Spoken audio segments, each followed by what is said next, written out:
For story time with Oma Mary, we're going to read Thidwick, the Big-Hearted Moose. And I think having a big heart is a big gift. So we're going to see about Thidwick. Up at Lake Winnebago, the far northern shore, lives a huge herd of moose, about 60 or more. And they all go around a big happy bunch, looking for nice tender moose moss to munch. Moose moss.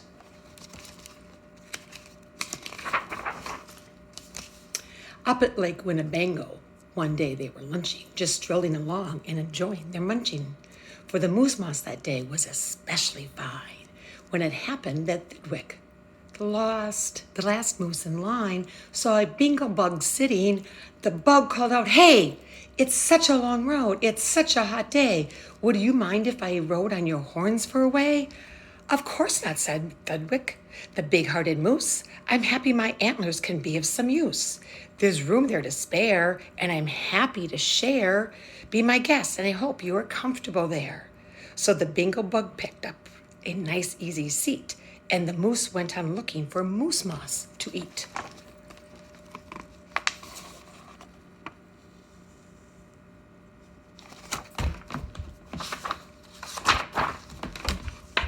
Well, an hour or so later, the bug heard a squeak, and he heard the small voice of a tree spider speak.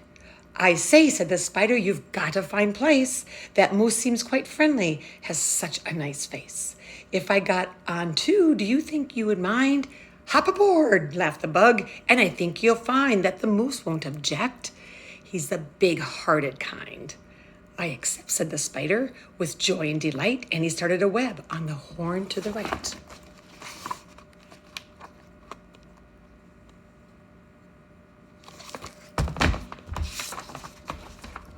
While the spider was spinning, he heard a gay song, and a fresh little zinazoo bird came along. He stopped, and he stared, and he chirped, "Well, well, well. What a smart place to build, what a great place to dwell. I've been living on trees ever since I was born, and here's something new. Why not live on a horn? If there's room there for two, then there's room there for three. There's plenty of room," laughed the bug, "and it's free." Thidwick stopped walking. What was that talking? These guests had caught Thidwick the moose unawares. "Hey," he called out, "what goes on there upstairs?"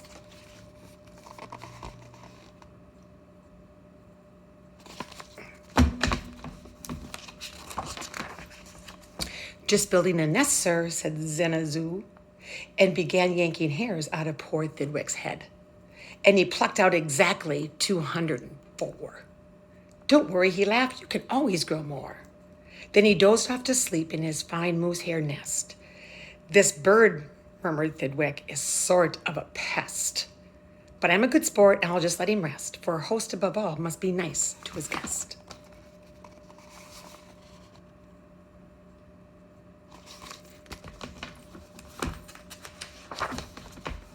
Besides, now it's getting quite late in the day, and surely tomorrow they'll all go away. But alas, the next morning the sun's early light brought to Thidwick's sad eyes the most unwelcome sight. "Meet my wife," said the bird, "I was married last night. And perhaps, by the way, I should mention to you that her uncle is coming to live with us too." "Boy, you're a very fine host, so I know you'd be willing."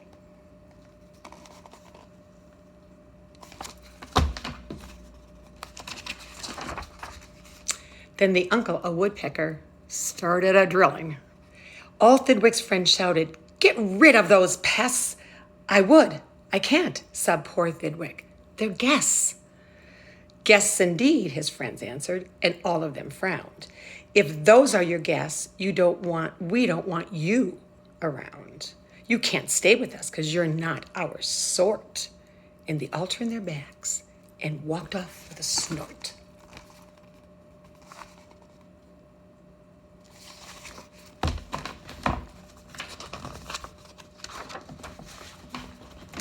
Now the big friendless moose walked alone and forlorn, with 4 great big woodpecker holes in his horn.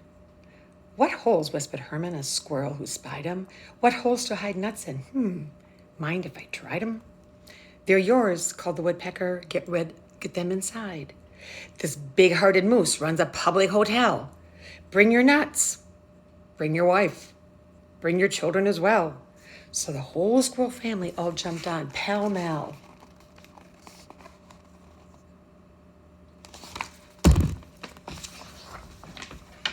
And the very next thing the poor animal knew, a bobcat and turtle were living there too. Now, what was the big-hearted moose going to do?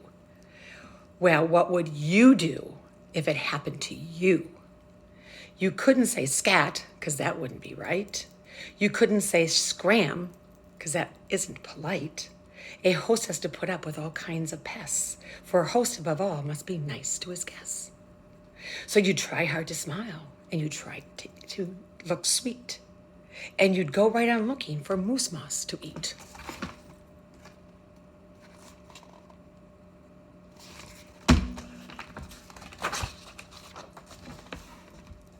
But now it was winter, and that wasn't easy. The moose moss gets scarce when the weather gets freezy. The food was gone on the cold northern shore of Lake Winnebago. There just was no more. And all Thidwick's friends swam away in a bunch to the south of the lake where there's moose moss to munch. He watched the herd leaving, and then Thidwick knew he'd starve if he stayed there. He'd have to go too.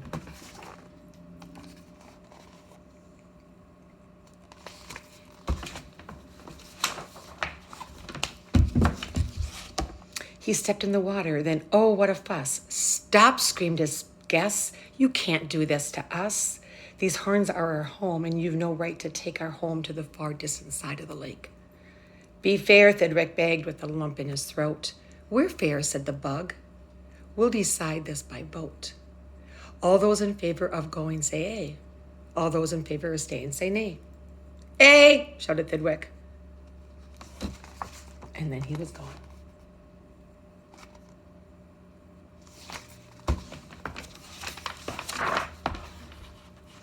Nay, they all yelled. He lost 11-1.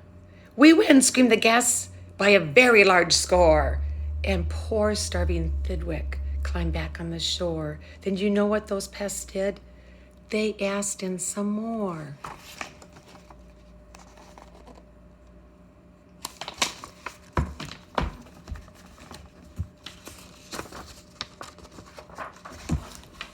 They asked in a fox who jumped in from the trees. They asked in some mice, and they asked in some fleas. They asked a big bear in, and then, if you please, came a swarm of 362 bees. Poor Thidwick sank down with a groan to his knees. And then came something that made his heart freeze.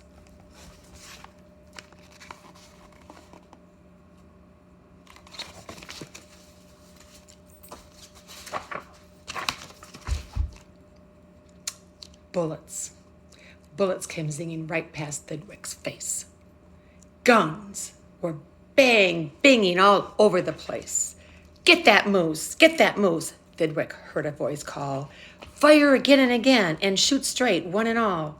We must get his head for the Harvard Club wall.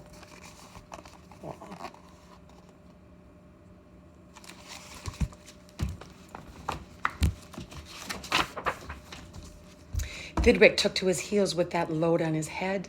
With 500 pounds on his horns, the moose fled.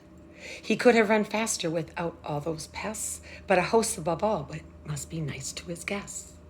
Up canyon, off cliff, over wild rocky trail, with bullets bouncing around him like hail.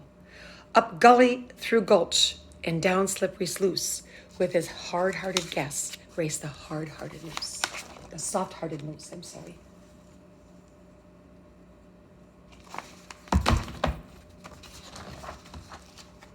Then finally, they had him. Because of those pests, he had run out of luck. Because of those guests on his horn, he was stuck. He gasped, he felt faint, and the whole world grew fuzzy. Thidwick was finished completely. Or was he?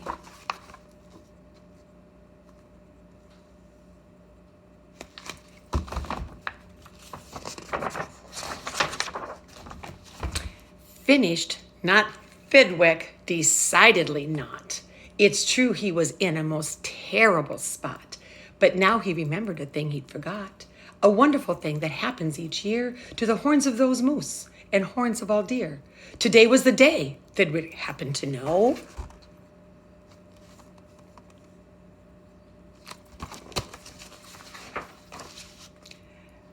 That old horns come off and that new ones can grow. And yelled to the pests on his horns as he threw them, "You wanted my horns, now you're quite welcome to them. Keep them, they're yours. As for me, I shall take myself to the far distant side of the lake."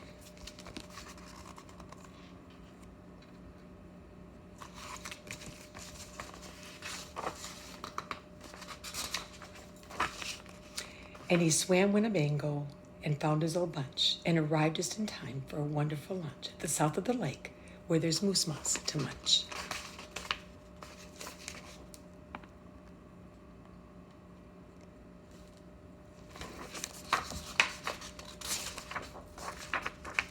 His old horns today are where you knew they would be. His guests are still on them, all stuffed as they should be.